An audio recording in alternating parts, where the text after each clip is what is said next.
Yesterland Farm rotates some of the rides in and out over the course of the year.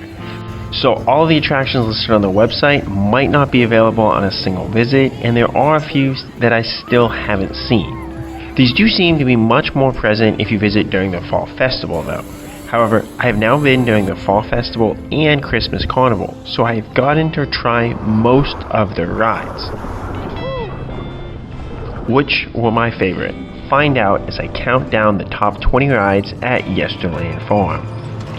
4 rides on the website that I have not seen in the park include the Gyrosphere, Pirate's Revenge, the Rock Wall, and Rubber Duck Racing. The other attractions were all present during the Fall Festival except the seasonal Christmas attractions. I've also not done the Halloween haunts as they were closed on the Sunday I visited in October, and there didn't seem to be a pig race that day either, though I might have just missed it. There are also some attractions exclusively for young kids, which as an adult I cannot experience. Number 20. Intermediate Swings. With just a little bit of forces as you swing around, this should be enjoyable for most while not offering much in the way of painful forces. Some of the larger swings can really mess with me with their positive G's. Intermediate Swings does have a long cycle, which is fine for what it is. Number 19. Shockwave. This ride just rocks back and forth, giving some positive G's while not too much enjoyable forces. It's a nice looking, not too big of a flat ride, so I understand how it fits with this park. Just for me, it does really start to make me dizzy with little to no benefit. Number 18. Cow Train. This is cute and nice for the little ones and is always something fun to do at a farm park, but this version is slow and the course is very basic and small for this type of ride. Number 17. Carousel. A cute little carousel that is classic for any park. This one seems to be designed a bit more for kids, but adults are still free to ride if they so choose. Number 16. Tubs of Fun. This actually is not listed on the website and had little to no signage, but is a neat older spinning ride. It even spun while I was loading and trying to sit down. It seemed a little more difficult to spin as a single rider, but likely you can spin fast once you get going if you so choose. Number 15. Fun Slide. There are 2 separate fun slides, and one might be a different attraction called a super slide, but I'll combine them here as neither was that special. These can be some of my favorite attractions at farm parks like this, but these were both kind of slow and just not too exciting when it comes to slides. Number 14. Snow Slide, Christmas. Tubing down a snow hill is included for all guests. The drop is okay, and tubing in snow is just cool. But overall, it is not anything super special other than the fact that you get to experience snow in Texas. Number 13. Silo Slide. This has a long climb to the top, and then a long slide down. It looks and feels pretty neat, though you likely just are not going to get going too quickly down the actual slide itself. Number 12. Cornado. This is the better of the swing rides as it has a nice mix between forces without being too dizzying or crazy. Number 11. Pumpkin Twister. You can spin fast if you really want to, and if you spin in the correct direction, you should not get too crazy dizzy either, but it can still take a bit out of you if you don't want that dizzy feeling. Number 10. Road Trip Coaster.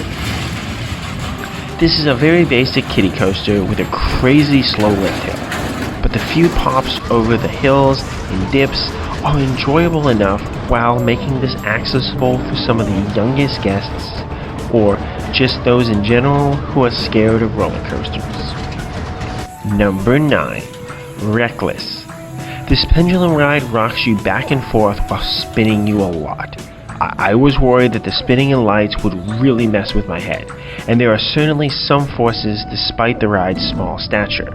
But overall, I was really able to enjoy the ride without getting too dizzy, since it seemed to offer more airtime on the swings than positive G's or dizzy spinning, though it was a really nice mixture of all these kinds of forces. Number 8. Corn Maze, Fall Festival. This is a really nice looking corn maze with tall corn and a clean path.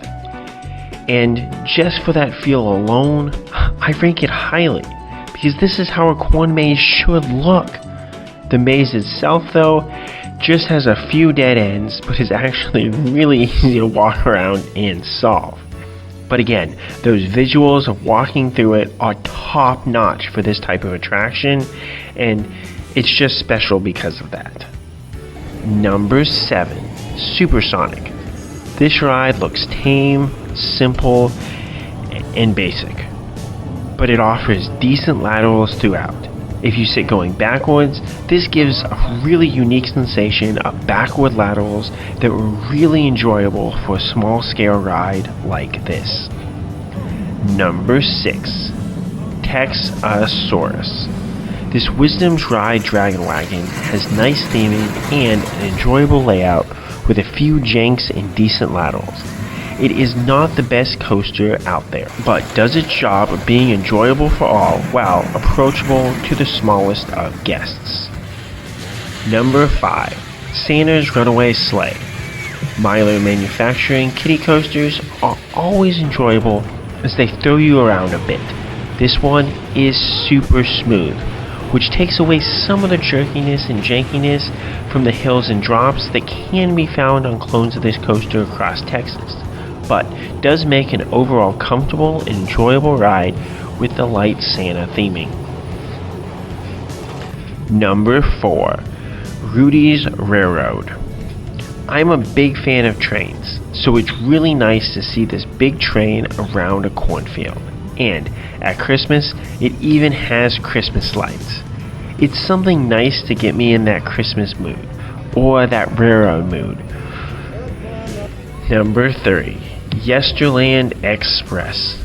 Even though this train is smaller, it just made me feel like this is what a model train through the woods at a farm park should be. Plus there's a tunnel, so that's a big plus. Number 2. Christmas Wagon Ride. As a special Christmas event, they have a hayride back through various Christmas lights.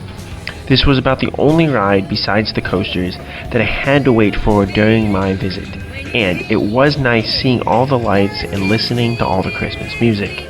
Doubtlessly, there's better versions of light trips than this, but it is really nice for what it is. Number 1. Fort Yesterland, formerly Range.